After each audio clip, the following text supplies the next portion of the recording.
नमस्कार फ्रेंड हम लोग इस वीडियो लेक्चर के थ्रू से एसएससी जेएसटी 2019 में पूछे गए अंग्रेजी सेक्शन के क्वेश्चंस का एनालिसिस कर रहे हैं। अभी तक इस वीडियो सीरीज में हम लोग कितने क्वेश्चंस ले चुके हैं? 35 क्वेश्चंस ले चुके हैं और उसका हम लोग एनालिसिस भी कर चुके हैं। आशा करते हैं कि सारे क्वेश्चंस आपको अच्छी तरह से समझ में आ गया होगा, एनालिसिस अच्छी तरह से समझ में आ गया होगा। आज के इस वीडियो लेक्चर में हम लोग उसी एग्जाम में पूछे गए एक्टिव पैसिव वॉइस पर डिटेल में चर्चा करेंगे। फ्रेंड, हम लोग इस वीडियो लेक्चर में हम लोग 5 एक्टिव एंड पैसिव वॉइस को लेकर के चलेंगे। फिर अगले वीडियो लेक्चर में हम लोग 5 और भी एक्टिव वॉइस और पैसिव वॉइस के क्वेश्चंस का एनालिसिस करेंगे। किंतु फ्रेंड, हम लोग आगे बढ़ने से पहले कुछ इम्पोर्टेंट पॉइंट्स पर फोकस जरूर कर लेंगे कि किस तरह से आप एक्टिव वॉइस से पैसिव वॉइस का कन्वर्जन काफ़ी आसान तरीके से कर सकते हैं। सबसे पहला जो दिक्कत के बारे में हम लोग चर्चा कर लेते हैं कि जो स्टूडेंट्स के बीच में सबसे पहली जो दिक्कत होती है कि वे एक्टिव वॉइस और पैसिव वॉइस की पहचान अच्छी तरह से नहीं कर पाते हैं। तो पहचान करने से रिलेटेड कौन सी ऐसी इंपॉर्टेंट बातें हैं, इस पर थोड़ा सा चर्चा कर लेते हैं। फ्रेंड, जो एक्टिव वॉइस का जो स्ट्रक्चर होता है वह होता है कि सबसे पहले सब्जेक्ट लगा हुआ होगा वहां पर, उसी के जस्ट बाद ट्रांजिटिव वर्ब होगा, उसी के जस्ट बाद ऑब्जेक्ट होगा। अब हम लोग जान लेते हैं कि ट्रांजिटिव वर्ब किसको कहते हैं। ट्रांजिटिव वर्ब ऐसे वर्ब को कहते हैं जो अपने बाद ऑब्जेक्ट का डिमांड करता है। ओके, जैसे कि आप इन दो वर्ड्स पर गौर करेंगे, एक है चलाना और एक है चलना। आप चलना और चलाना ये दो पर आप वाक्य बना करके देखिए। पंखा चलता है, तो क्या यह सेंटेंस आपका एक्टिव वॉइस में है? आपको याद रखना है इस बात का कि जिस सेंटेंस में ट्रांजिटिव वर्ब का प्रयोग हुआ है वही सेंटेंस आपका एक्टिव वॉइस में है, और जिस सेंटेंस में ट्रांजिटिव वर्ब नहीं बल्कि इनट्रांजिटिव वर्ब का प्रयोग हुआ है तब वह सेंटेंस आपका एक्टिव वॉइस में नहीं है, उसका कभी भी आप पैसिव वॉइस नहीं बना सकते हैं। ओके, जो ट्रांजिटिव वर्ब होता है वह अपने बाद ऑब्जेक्ट की मांग करता है, मतलब क्या या किसको की मांग करता है। आप यही दो वर्ड्स को देख ले, चलना, वह चलता है, किसको किसको का आप किसी भी तरह से जवाब आप नहीं मांग सकते हैं। ये याद रखना है कि जो भी मेन वर्ब है, मेन वर्ब से यही दो क्वेश्चंस, दो वर्ड्स से जवाब मांगना है। कौन कौन से ये दो वर्ड्स है? क्या और दूसरा किसको। आपको सब्जेक्ट को लेना है और उसके बाद उस मेन वर्ब को लेना है, उसके बाद क्या या किसको से प्रश्न करना है। यदि किसी भी तरह से इन दो शब्दों का जवाब आ जाता है तो समझना है कि वह जो वर्ब है वह ट्रांजिटिव वर्ब है। ओके, अब वह चलता है किसको, कोई जवाब नहीं आएगा। वह चलता है क्या, कोई जवाब आएगा। यहाँ तो क्वेश्चन पूछना ही गलत है। अब दूसरा सेंटेंस देखिएगा, चलाना पर वाक्य बनाइए। वह चलाता है क्या, जवाब आ सकता है इसका। वह चलाता है क्या, machine, he runs a machine. वह चलाता है क्या, कंप्यूटर। तब यहाँ पर आप देख रहे हैं कि चलाना जो है सो वह ट्रांजिटिव वर्ब है, लेकिन चलना आपका ट्रांजिटिव वर्ब नहीं है। इस कारण से आप इस सेंटेंस को कभी भी एक्टिव वॉइस में नहीं मान सकते हैं। यदि आप कहते हैं कि ही रन्स या he runs in the field, ये कभी भी एक्टिव वॉइस में नहीं है, और यहाँ पर जो रन इस्तेमाल हुआ है वह ट्रांजिटिव वर्ब नहीं है। किंतु आप यदि ऐसा कहते हैं कि ही रन्स अ मशीन, तो यहाँ पर क्या का जवाब है, मशीन, और ये जो सेंटेंस है वह एक्टिव वॉइस में है। आप संक्षिप्त में इसको इस तरह से कह सकते हैं कि सब्जेक्ट होगा, इसके बाद ट्रांजिटिव वर्ब होगा, उसी के जस्ट बाद आपका ऑब्जेक्ट होना चाहिए, तभी वह सेंटेंस एक्टिव वॉइस में होगा। ओके, अब हम लोग जान लेते हैं कि पैसिव वॉइस का क्या कॉमन स्ट्रक्चर है। फ्रेंड, आप मात्र दो टर्म्स पर फोकस करिएगा एग्जाम में क्वेश्चन को देख करके। अगर उस क्वेश्चन में बी है और बी के जस्ट बाद आप यदि वर्ब का थर्ड फॉर्म देख रहे हैं तब समझना है कि वह सेंटेंस हमारा पैसिव वॉइस में। यहाँ पर बी एक वर्ब का ग्रुप है। इस बी के कई सारे फॉर्म्स हो सकते हैं। बी यदि प्रेजेंट टेंस में आएगा पैसिव वॉइस में तब तो फिर इज, एम या आर के रूप में होगा। यदि बी पास्ट टेंस में आएगा या वहां पर तो इसके दो फॉर्म्स आपके होंगे, वॉज नहीं तो वर होंगे।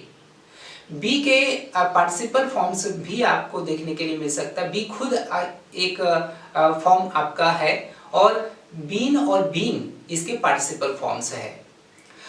मतलब आप संक्षिप्त में ऐसे समझिए कि जिस भी सेंटेंस में बी के बाद वर्ब का थर्ड फॉर्म हो तो वो पैसिव वॉइस में होगा। आप सेंटेंस देख ले, जैसे कि ही इज पनिश्ड।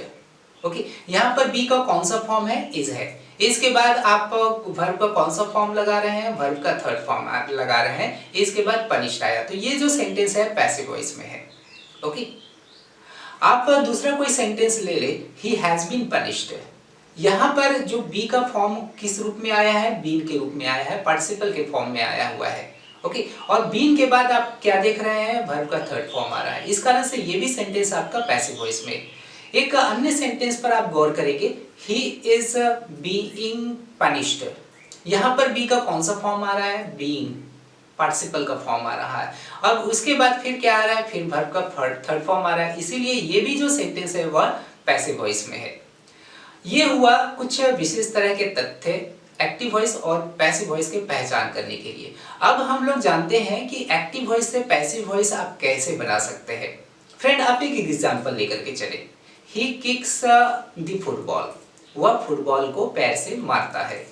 ये जो सेंटेंस है किस टेंस में है? यह सिंपल प्रेजेंट टेंस में। ऐसा क्यों? क्योंकि इस सेंटेंस में आप वर्ब का फिफ्थ फॉर्म लगा रहे हैं, किक्स लगा रहे हैं। तब जैसा कि हम लोगों ने अभी बात किया कि पैसिव वॉइस में हमारा बी प्लस भीतरी फॉर्म रहेगा, और ये चूंकि प्रेजेंट टेंस में है तो इसका जो बी का जो फॉर्म होगा वह इज होगा, नहीं तो एम होगा, नहीं तो आर होगा। यह डिपेंड करता है सब्जेक्ट पर। अब हम लोग इसी सेंटेंस को देखिए कैसे हम लोग पैसिव वॉइस में कन्वर्ट करेंगे, इस पर आप प्लीज फोकस जरूर करेंगे। क्या है कि ही सब्जेक्ट है, किक्स क्या है? आपका ट्रांजिटिव वर्ब है, और द फुटबॉल क्या है? ये हमारा ऑब्जेक्ट है। हम लोग जानेंगे कि जो सब्जेक्ट है ही, वह ऑब्जेक्ट के स्थान पर चला जाएगा, और ये किस फॉर्म में जाएगा? ऑब्जेक्ट के फॉर्म में जाएगा। ही का ऑब्जेक्ट क्या होता है? हिम होता है। और इसके पहले हम लोगों को बाई एक प्रीपोजिशन देना पड़ेगा, क्योंकि के द्वारा देना होगा हम लोगों को। हालांकि कुछ ऐसे भी सेंटेंसेस है जिसमें कि बाई न लगा करके हम लोग कोई दूसरा ही प्रीपोजिशन लगाएंगे। इसकी कुछ कंडीशंस है, ये हम लोग बाद में हम लोग जानेंगे। नहीं तो इस तरह का यदि प्रॉब्लम्स मिलेगा तो उसमें हम लोग डिस्कस करेंगे कि कहाँ पर हम लोग बाई का प्रयोग ना करके हम लोग कोई दूसरा प्रीपोजिशन का प्रयोग करते हैं। तब यहाँ ही जो है सो वो ऑब्जेक्ट के स्थान पे चला गया, और क्या बन गया? By plus object by him बन गया। और यही बाई प्लस ऑब्जेक्ट क्या कहलाता है? एजेंट कहलाता है। इसके बाद फिर आप आइए, जो ऑब्जेक्ट है द फुटबॉल, वह सब्जेक्ट के स्थान पर आ जाता है। तब ये हो गया द फुटबॉल, शुरू में आ गया।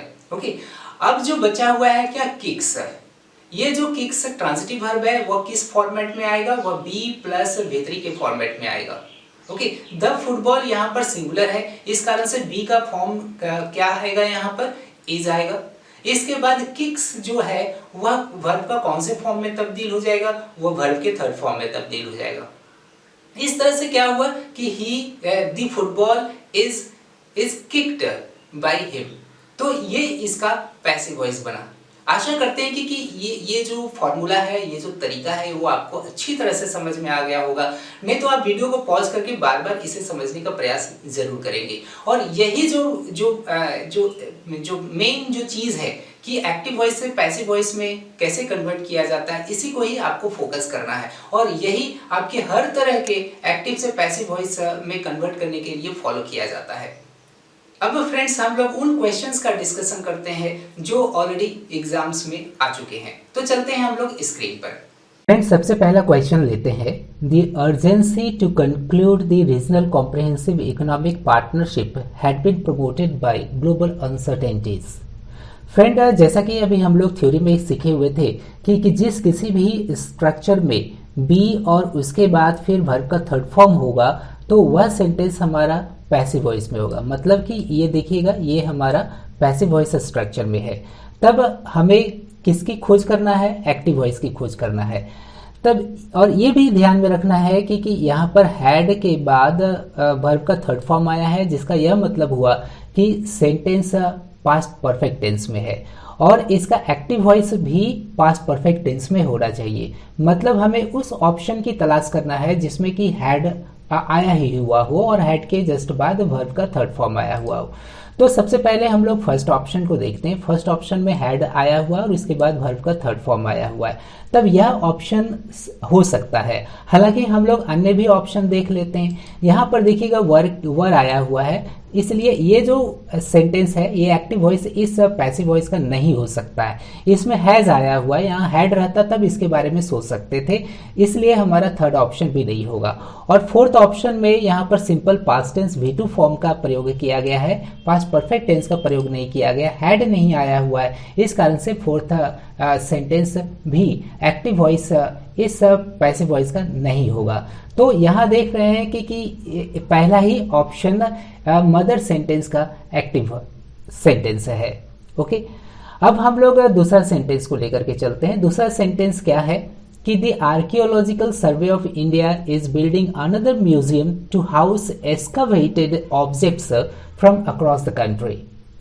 फ्रेंड, यहाँ पर आपको देखना क्या है कि जो वर्ब का प्रयोग हुआ है वह किस फॉर्म में है। यहाँ पर हम लोग बी तो देख रहे हैं, इज बी का फॉर्म है, लेकिन इसके बाद वर्ब का थर्ड फॉर्म नहीं देख रहे हैं। इस कारण से यह जो सेंटेंस है पैसिव वॉइस में नहीं है।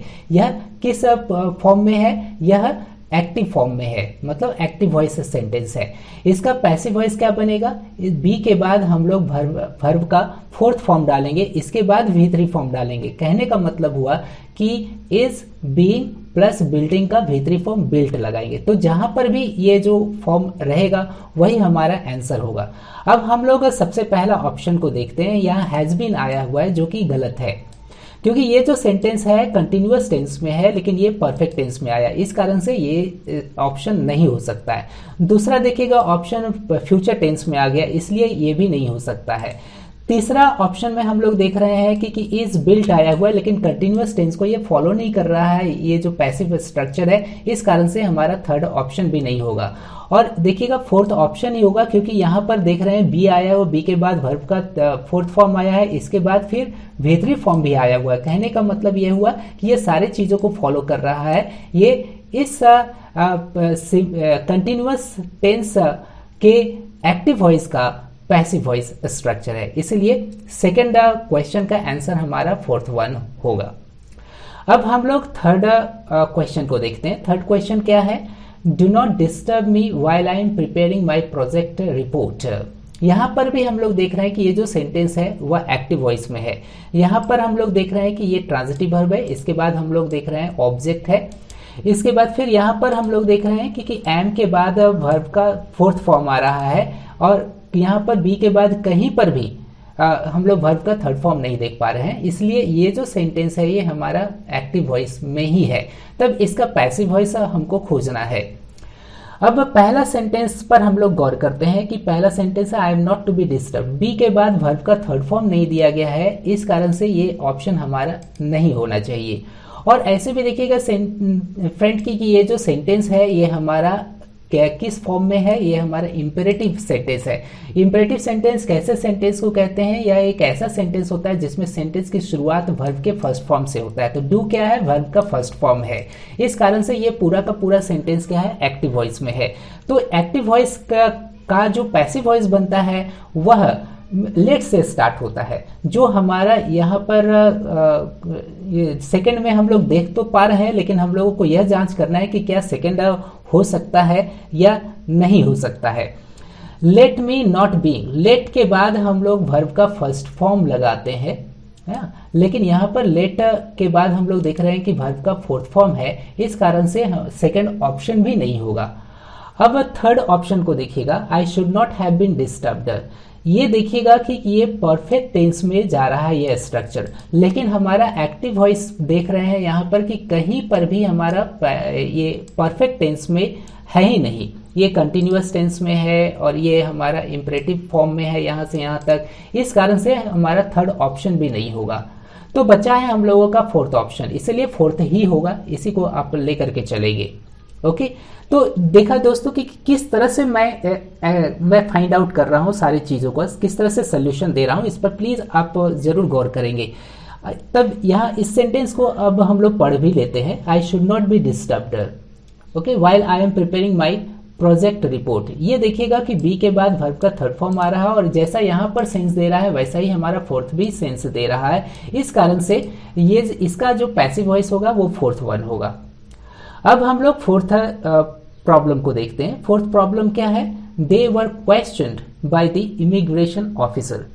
यहाँ पर हम लोग देख रहे हैं बी है, बी के बाद वर्ब का थर्ड फॉर्म आया हुआ है, तो ये जो सेंटेंस है ये पूरा का पूरा हमारा पैसिव वॉइस स्ट्रक्चर है, तो इसका हमें एक्टिव वॉइस की तलाश करना है।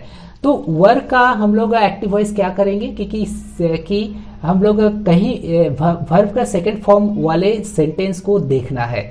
मतलब वर्ब का सेकंड फॉर्म जो यहाँ पर मेन वर्ब कौन है? क्वेश्चन है, तो क्वेश्चन सिर्फ जहां होगा वही हमारा आंसर होगा। आप फर्स्ट ऑप्शन को देखिएगा, वॉज क्वेश्चनिंग आप देख रहे हैं ये कंटिन्यूअस टेंस में आ गया, इसलिए ये जो फर्स्ट ऑप्शन नहीं होगा।